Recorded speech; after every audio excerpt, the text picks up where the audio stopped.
Bienvenidos a otro capítulo de Medicina Destilada. Mi nombre es Karim Gebran y estoy con Gustavo Fernández y Cristian Guillot para destilar otro caso clínico. Pero antes de empezar, les quiero presentar a Gustavo Fernández, un estudiante de la UCB, quien se nos une en su primer episodio de Medicina Destilada. ¿Cómo estás, Gustavo? ¿Qué tal todo, Karim y Cristian? Todo chévere por acá, gracias a Dios.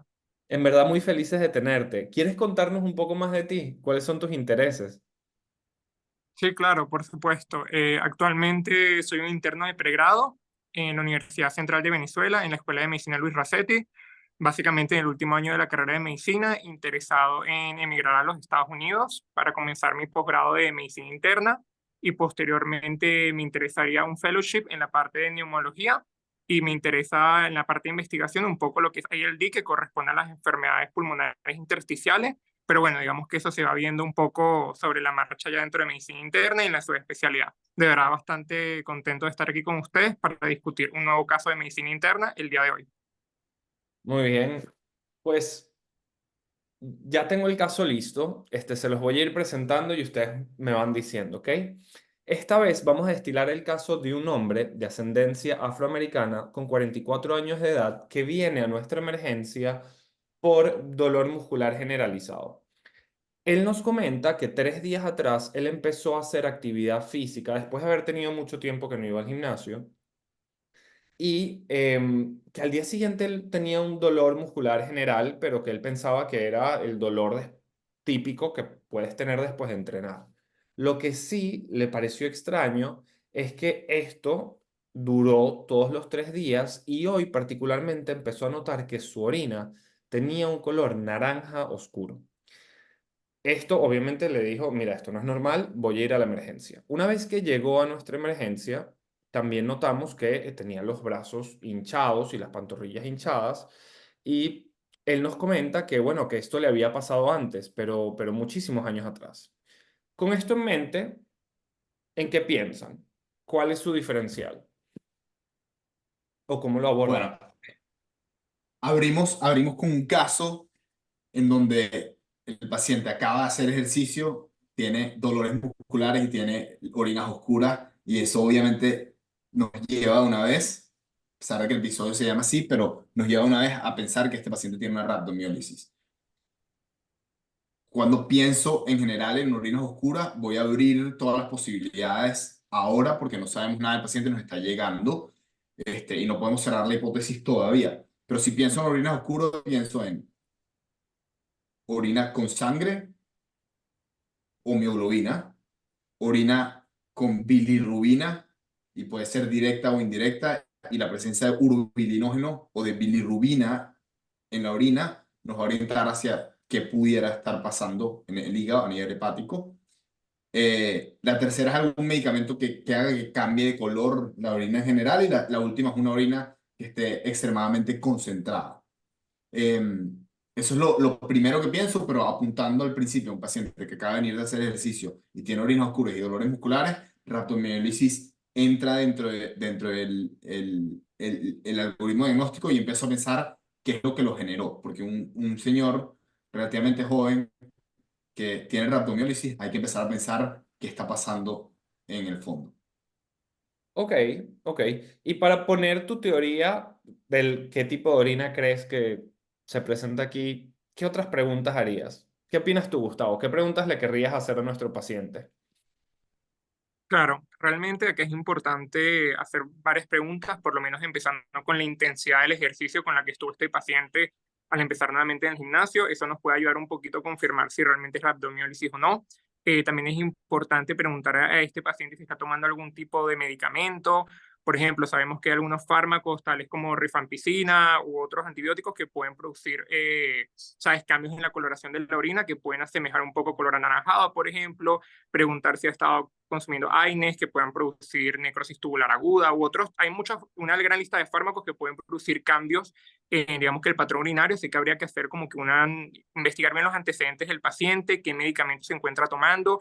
Me gustaría preguntar un poco más, porque mencionaste que él tuvo un episodio similar en el pasado.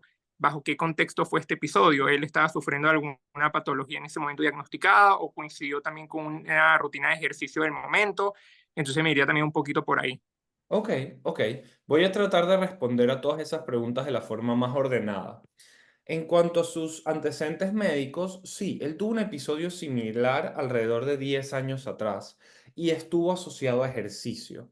De hecho, gran parte de la razón por la que viene es porque él recuerda que cuando esto le pasó antes, él tuvo que quedarse en el hospital y sus médicos estaban preocupados por él.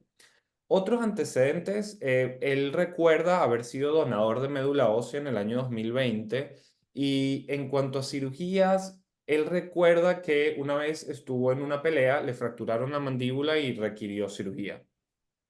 Sus antecedentes familiares por parte de madre y padre parecieran no ser relevantes. Él no recuerda que ellos tengan algún problema. Él no toma ninguna medicina, pero sí que toma un suplemento para ir a entrenar. Y antes de ir a entrenar, pues se tomó su creatina, como él solía hacer antes, cuando entrenaba más seguido. Y ahora pues estaba retomando. Socialmente, él es un farmacéutico, trabaja en un hospital, vive en su casa con su esposa y sus hijos, no conoce o no sabe de alguno que esté enfermo con ninguna infección viral, respiratoria ni nada más crónico. Él no toma medicinas, niega el consumo de alcohol, dice que no fuma y que no utiliza ningún tipo de drogas recreacionales o similares. Y que su hobby es el ejercicio. Pero bueno, últimamente tuvo un tiempo en el que no estuvo haciendo porque el trabajo estuvo bastante pesado. ¿Esta información aclara un poco el panorama o nos deja más o menos en la misma posición de antes? No, yo creo que todavía nos deja en la misma posición más o menos y necesitamos un poco de, necesitamos laboratorio en este caso, que son muy esenciales para orientarnos hacia dónde está yendo el caso, porque necesitamos saber, si esto fue radiomiólisis realmente, necesitamos saber qué está pasando en el fondo.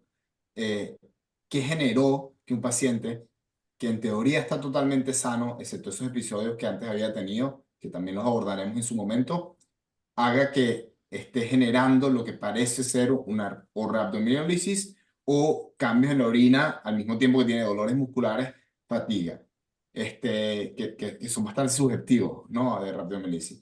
Pero el tipo no toma medicamentos, que ahí estamos descartando un buen grupo de causas, no toma, bueno, toma un suplemento, eso pudiera estar relacionado o no, pero el episodio que antes tuvo sí es importante porque hay que empezar a pensar. ¿Será que este paciente tiene miopatías que generó esto? ¿Será que este paciente tiene una difusión hepática de base y tiene, por ejemplo, un Krieger-Nagarl, un Dublin-Johnson, un síndrome de Gilbert que hace que haga ictericia y además o será que este paciente hace hemólisis, por ejemplo, y tiene al final una hemoglobinopatía que hace que aumente la bilirrubina indirecta y aumente también la excreción de bilirrubina en la orina y eso es lo que está generando la coloración, los cambios de colores, es una posibilidad también. Ok, vamos a averiguarlo. Entonces, voy con los laboratorios. Nuestro paciente en la emergencia se le hizo una hematología completa y su hemoglobina era de 13,8. Tenía una morfología y un tamaño normal. Cuando evaluamos la química sanguínea, su creatinina era de 1,8 y su BUN o su urea era de 20.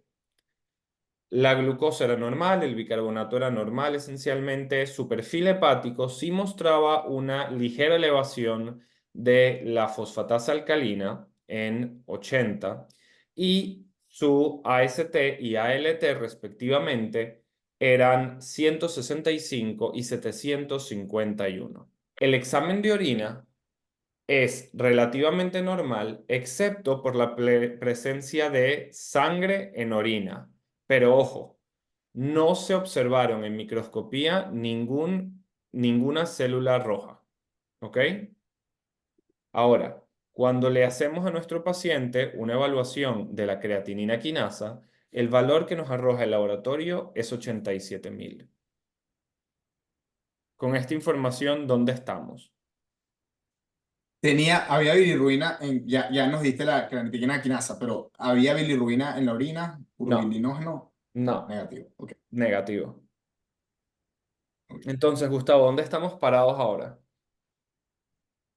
Sí, bueno, realmente algo importante con el tema de la presencia de sangre o hemoglobina en la orina, es importante destacar que la mayoría de laboratorios utilizan cintas reactivas que realmente no pueden diferenciar si es mioglobina o hemoglobina lo que se detecta en dicha muestra de sangre. Es decir, hay una gran probabilidad, como realmente no se observaron eritrocitos en la microscopía, que realmente lo que estemos hablando sea de mioglobina, que se está demostrando en este caso con este paciente, lo cual nos aumentaría considerablemente el pretest para pensar en este paciente que tiene una rhabdomiólisis, que sería el principal diagnóstico, especialmente porque los otros cambios que tiene el paciente realmente no son significativos para pensar en otra entidad u otra patología que no sea la rhabdomiólisis realmente.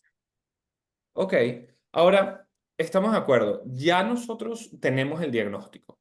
Y es que el diagnóstico de rhabdomiólisis lo hacemos cuando tenemos uno o más factores desencadenantes que puedan causar este episodio, síntomas y signos característicos como con los que vino nuestro paciente, dolor muscular generalizado, hinchazón, debilidad. Además, un examen de orina que es consistente con mioglobinuria y una elevación aguda de la creatinina quinasa, presumimos. Ahora, ya con esto, ¿cómo abordarían el diferencial de este paciente?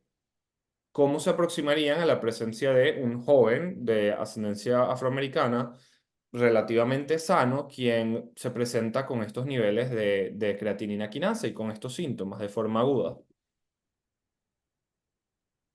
Yo cuando estaba metiendo un paciente, y creo que ya lo he dicho en varios episodios de medicina estilada, pienso siempre en tres preguntas que me hago. Y creo que en este caso están bastante válidas. La primera es si el diagnóstico principal que me estoy planteando es el diagnóstico real. O sea, Ok, estoy pelando y el diagnóstico es otra cosa totalmente distinta. Entonces, eso me obliga a pensar en, ¿hay algún diagnóstico completamente alternativo que me pueda explicar lo mismo? La segunda es si hay un gatillo, un trigger que está generando el diagnóstico principal del que estoy pensando. O sea, si el diagnóstico principal del que estoy pensando es correcto, entonces, ¿qué fue lo que lo generó? ok, ¿Cuál fue el trigger? Y la tercera que me pregunto siempre es, ¿puede haber otro diagnóstico alternativo, siendo el primero correcto, otro diagnóstico alternativo que también está, o sea, en presencia, que no tienen nada que ver, que no están ligados, pero que están como confound, que están confundiendo la presentación inicial y que me están desviando a otros lugares? Aquí tenemos a un tipo que viene con una rhabdomiólisis, sabemos que la creatinina está elevada, sabemos ya que hay hemoglobina en la orina, la creatinina está significativamente elevada, pero por ejemplo, esos laboratorios hepáticos no concuerdan completamente con una rhabdomiólisis per se, porque en una rhabdomiólisis deberíamos tener elevaciones concretas de AST sin mucha elevación de ALT y una elevación también de la fosfatasa alcalina un poco extraño. Y lo otro que no concuerda en toda la imagen completa es, otra vez, un tipo que está totalmente sano, que tuvo un episodio en el pasado parecido, que no toma ningún medicamento y que tiene una creatinina en 90.000, una creatinina quinasa en 90.000. Es demasiado alto, ¿no? Lo último es que cuando presentaste los laboratorios iniciales, los electrolitos pareciera estar dentro de límites normales, pero una creatinina 1.8 ya empiezas a pensar que este paciente está en riesgo de terminar en diálisis. ok. Y con esa creatinasa aún más. Ok, poniéndolo aquí y antes de que empezamos a seguir o volver al caso a hacer preguntas o seguir hacia adelante a ordenar tratamientos o a ordenar test, mencionaste riesgo de diálisis. ¿Qué complicaciones tenemos en mente cuando nos estamos aproximando a un paciente con rhabdomiólisis? ¿En qué tenemos que estar pendientes? ¿Qué tenemos que monitorear? ¿Qué nos da miedo? Bueno, probablemente haya que estar bastante pendiente del tema del potasio del paciente. Estos pacientes tienen una seria hipercalemia. También hay que estar pendiente de los niveles de ácido úrico del paciente. Esto puede liderar evidentemente a episodios de gota, que también pueden desencadenarse. Y creo que esos son los principales, los que debemos estar alerta, principalmente el potasio, como mencioné anteriormente. Ok. Cristian, ¿qué querrías agregar aquí para complicaciones? ¿Algo más que te preocupe? Está excelente. Lo primero que deberíamos pensar es en potasio porque es lo primero que es mortal, además. Pero en general, uniendo las dos cosas que dijiste, Gustavo, diría, trastornos hidroelectrolíticos, incluyendo trastornos que son mortales, y que pueden ser indicativos de diálisis inmediata. Y la segunda es que la mioglobina es tóxico para los túbulos renales y que te puede generar una insuficiencia renal postrenal, aunque realmente no sé si es postrenal o intrínseca. Creo que en rabdomiólisis hay muchísimo debate entre qué es lo que genera el daño renal, cómo se genera, pero en general es tóxico. Los túbulos renales pueden ser directamente tóxicos y obstruirlos, y estos pacientes pueden generar una insuficiencia renal aguda. Ahora, tú mencionaste que es creatina quinasa y creatinina. Entonces siempre es como que es la creatinina una elevación porque la creatinina quinasa también está elevada, entonces estamos midiendo la misma cosa, o es la creatinina realmente una elevación real causada por una defusión renal. Eso siempre es como, pero eso que dijimos creo que es en grande lo más importante. Ok, vamos a moverles el caso un poco más adelante entonces. Nuestro paciente, una vez que se presentó a la emergencia, fue hidratado abundantemente porque lo primero que pensaron los médicos, a pesar de que esto pues era rabdomiólisis, en ese momento no estaba la creatinina quinasa, era, bueno, quizás esto es algo prerrenal, pero vamos a empezar a hidratar a este paciente. Y porque la rabdomiólisis pues es parte del diferencial. Pero ellos esquematizaron este caso en dos formas. O esto es una rabdomiólisis por ejercicio, o esto no es una rabdomiólisis por ejercicio. O es un problema mixto. Y ahí es donde lo que decía Cristian a los médicos les hizo dudar, y es, si este tipo musculoso empezó con una rabdomiólisis de la nada, ¿no será que hay otro factor? ¿No será que él estaba no necesariamente diciendo la verdad? Entonces, como parte del trabajo siguiente, ellos decidieron mandarle a hacer una toxicología de orina. Ellos decidieron monitorizar sus gases arteriales. Ellos decidieron, además de eso, tenerlo bajo una hidratación agresiva y se dieron cuenta de dos cosas. Uno, la creatinina mejoró parcialmente, pero no lo que ellos esperaban. El potasio se mantuvo relativamente normal. Él no pasó a tener alteración del estado mental o dolor extremo o disconfort, más bien toleró bastante bien la analgesia, que fue más que todo métodos no físicos como packs fríos y Tylenol, que dieron dosis bajas porque tenían, pues, preocupación por la elevación hepática. Pero finalmente lo que sí notaron es que ese pensamiento inicial de que se trataba de un tema de alcohol o de un tema de drogas no era. Y se quedaron en las mismas de que esto se trata de algo de ejercicio. Al día siguiente, su creatinina también había mejorado porque efectivamente lo estaban hidratando de forma adecuada y él estaba orinando. Entonces, ya aquí que estamos en el día siguiente, su creatinina mejoró un poquito, pero no todo, su potasio se ha mantenido estable, no han tenido que añadirle más, él está comiendo bien. ¿Qué hacemos? ¿En qué pensamos? ¿O qué quieren buscar? Sí, bueno, sí, seguimos andando en causas, ¿no? Pero eh, ¿qué suplemento estaba tomando? Por ejemplo, los suplementos en general pudieran ser una causa de, menos mal que la orina, el examen toxicológico estaba negativo, porque anfetaminas, cocaína son causas de rhabdomiólisis ocurrentes. Pero entonces voy a decir como cuáles son las causas generalmente que lo pueden generar y creo que de ahí podemos seguir debatiendo. Pero medicamentos que incluyen antipsicóticos, antimicrobianos, daptomicina, por ejemplo, puede generar rhabdomiólisis. Eh, ondansetron no tanto, pero metoclopramida puede generar también, y todos los medicamentos que causan hipertermias malignas pueden generar rhabdomiólisis. Entonces, por ejemplo, la succinilcolina. eh, Hablando también de esto, casi todos los medicamentos que hacen rhabdomiólisis me doy cuenta que hacen también prolongación del intervalo QT. Entonces, estos pacientes también deberían estar en telemetría y deberían tener un electrocardiograma Ok. presente. Los trastornos electrolíticos son consecuencia, pero también causa de, entonces la hipocalemia puede generar rhabdomiólisis, la hipofosfatemia también lo puede generar, pero a la misma vez la rhabdomiólisis causa lo contrario, entonces muchas veces los niveles están normales una vez que llegan. Endocrinopatías, y creo que siempre es bueno pedir una TSH en estos pacientes, y el hipotiroidismo también una enfermedad que siempre nos pelamos en todos lados. Em, y luego, a ver, los casos traumáticos como pareciera ser pero también hay otras causas traumáticas. Alguien que se le cae un terremoto y se cae alguien, o un aplastamiento, lesión por aplastamiento, hipotermia o hipertermia, puede generar también rhabdomiólisis o distermia en general. Infecciones, no hemos hablado de si este paciente otra vez tiene hepatitis o tiene influenza, por ejemplo. Y miopatías en general, primarias, es lo otro que pensaría, genéticas, o infecciosas. Gustavo, ¿algo más que quisieras agregar en el diferencial? Sí, en realidad coincido bastante con la opinión de Cristian. Realmente habría que evaluar como que todos estos parámetros.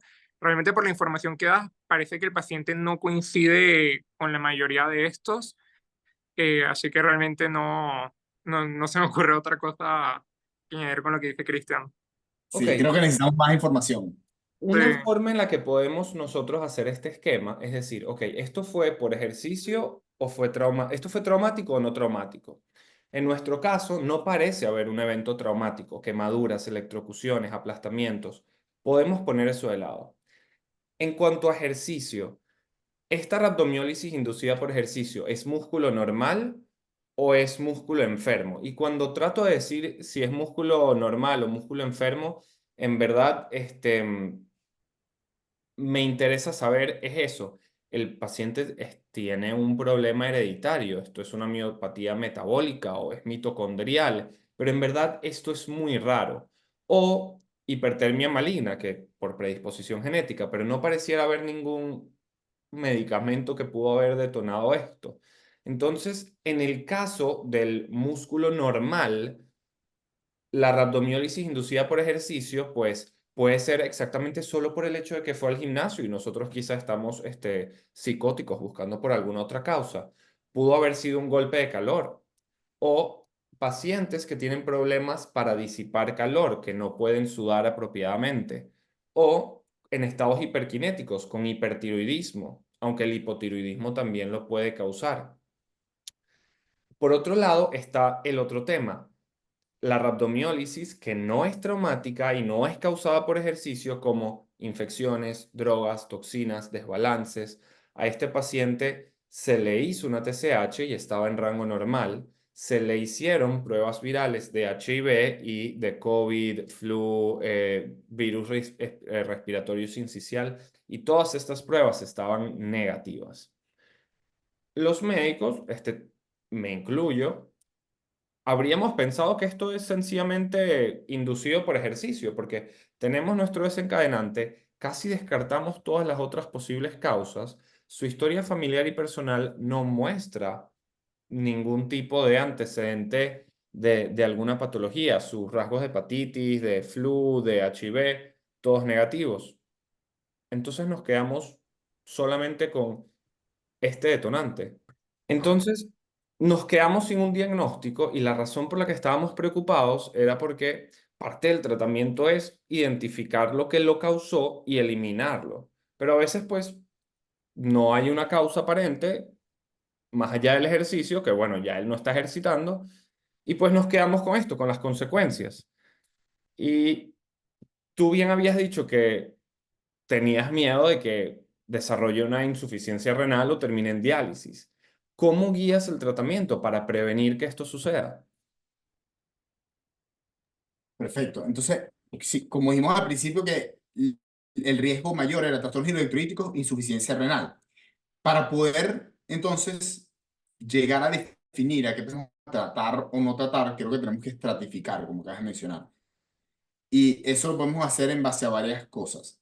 Niveles de CPK, y hay una escala que se llama la escala de Makun, y Makun creo que se escribe, la podemos poner en los show notes, y en nuestro esquema, métase en nuestro esquema para revisarlo, por cierto, porque damos más información aún, y de una forma mucho más organizada que nada más con video.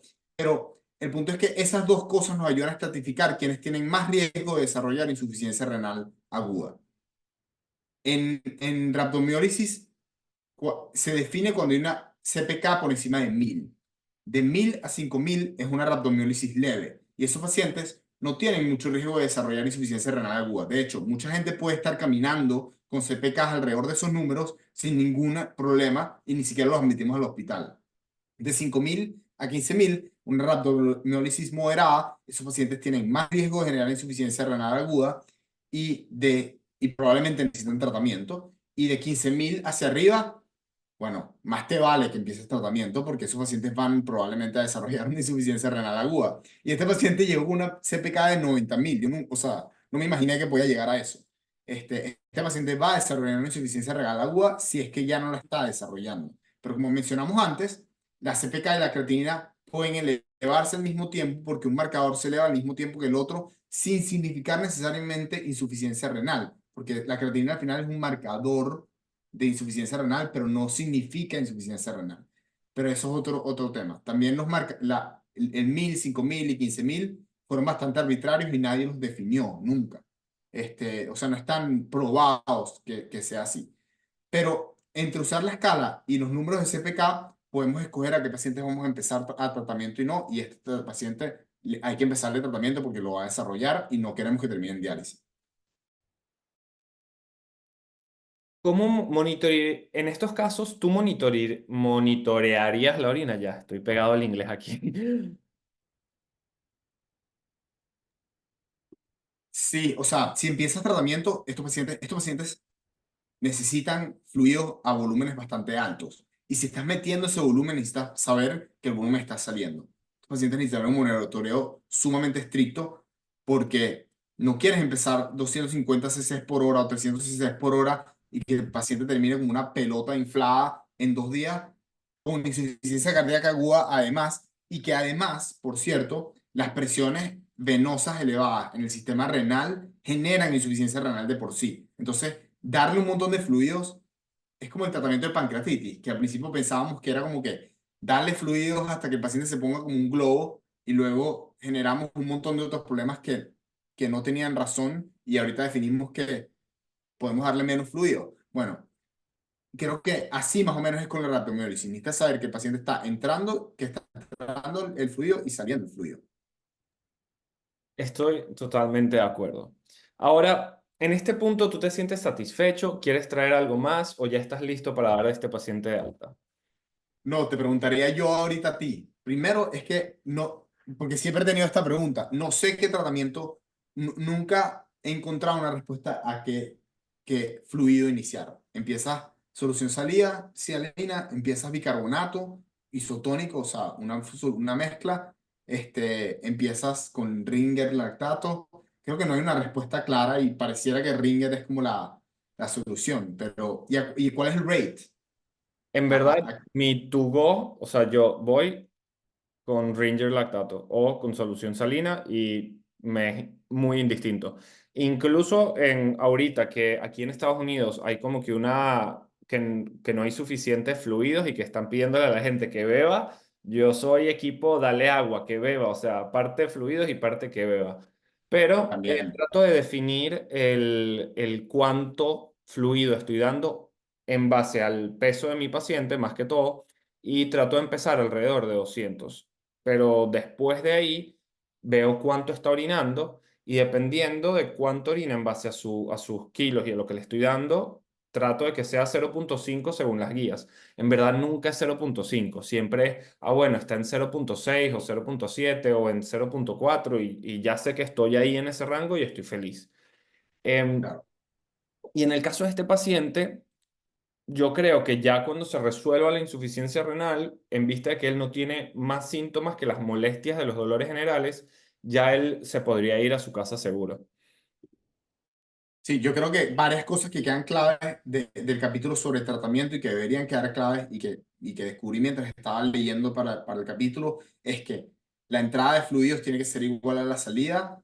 La elección de fluidos probablemente no importa tanto, pero sí en casos de rhabdomiólisis en donde hay riesgo de acidosis metabólica, probablemente solución salina es menos deseada porque te puede generar un NAGMA, o sea, una acidosis metabólica sin anion gap, y que ponerle bicarbonato a la solución probablemente está indicado, sobre todo si hay uremia. Y lo segundo es que riña lactato pareciera ser la solución, o sea, lo tercero es que riña lactato pareciera ser una buena solución. Y lo último, que ya lo repetimos, es que van a haber trastornos hidrocolíticos asociados que tenemos que corregir y que tenemos que vigilar. Esos pacientes deberían estar en telemetría también. Ahora, plot twist del capítulo, muchachos. Este paciente, a punto de irse, le pregunta a su doctor, doctor, ¿sabe que yo leí que las personas que tienen antecedentes de células falciformes son más susceptibles a hacer rhabdomiólisis? A lo que yo le digo, bueno, en verdad puede ser, vamos a averiguarlo. Le hemos hecho una hemoglobina, una electroforesis de hemoglobina y nuestro paciente efectivamente tenía rasgos falciformes. No tenía la enfermedad de células falciformes, tenía rasgos falciformes. Y por eso él había tenido repetidos episodios en el tiempo cada vez que empezaba a hacer ejercicio. Eso fue lo que le pasó 10 años atrás. También le había pasado de pequeño en retrospectiva cuando volvió a la clínica. Y ese terminó siendo su diagnóstico. Básicamente sí fue el ejercicio, pero había algo que lo predisponía a presentar esto.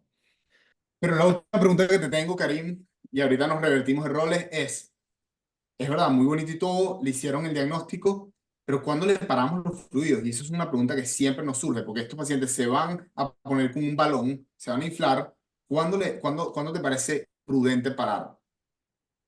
Oye, no hay un corte, no está definido. En teoría, la mayoría de las personas se sienten cómodas con menos de 5.000, especialmente porque en verdad nunca hay valores así 90.000. Pero si ya el paciente se ve que los valores están viniendo en descenso y tenemos una reducción de más del 75% y que ha sido consistente, yo espero que siga en la misma dirección, no veo por qué no. Me aseguraría de que al momento de que se vaya a su casa, él siga tomando agua oral, no por la vía, y que evite cualquier cosa que le haya detonado esto. Y es que por eso es tan importante detectar el detonante, porque si esta persona lo que estaba era usando sustancias o esto era inducido por alcohol o esto evita eso o evita lo que sea que lo haya causado y vete para tu casa. Entonces, planificaría en función a eso, una reducción del 75% o menos de 5.000 y asegurarme de que la tendencia vaya consistentemente en descenso. Ok, me gusta eso porque al final estás diciéndome básicamente, no estamos tratando un número, estamos tratando un paciente y no necesitamos que llegue a un límite, sino que necesitamos ver un trend que el paciente está mejorando, está respondiendo y podemos pararlo, el paciente además está orinando bien. Sí, y en Este, verdad es que eso era uno de sus miedos, porque imagínate, él viene, tiene insuficiencia renal y te pregunta, voy a necesitar diálisis, y la respuesta es, o sea, pudo haberla necesitado, pero es que los rhabdomiólisis no es sinónimo de diálisis. Los criterios de diálisis son los criterios de diálisis. Y para no hacer este capítulo más largo, lo vamos a cortar aquí y van a verlo en nuestro próximo capítulo de insuficiencia renal aguda, en donde vamos a tocar ese tema. Y crónica y lo que sea. claro que sí. Bueno, gracias por acompañarnos en este capítulo. Nos vemos en otro episodio de Medicina Destilada. Muy interesante esta miopatía generando una rhabdomiólisis con una CPK de 90.000. Pero espero que les haya gustado. Acuérdense de meterse en nuestros esquemas. Los esquemas tienen información valiosa que se añade al capítulo y esperamos verlos en los próximos capítulos de Medicina Destilada. Hasta luego.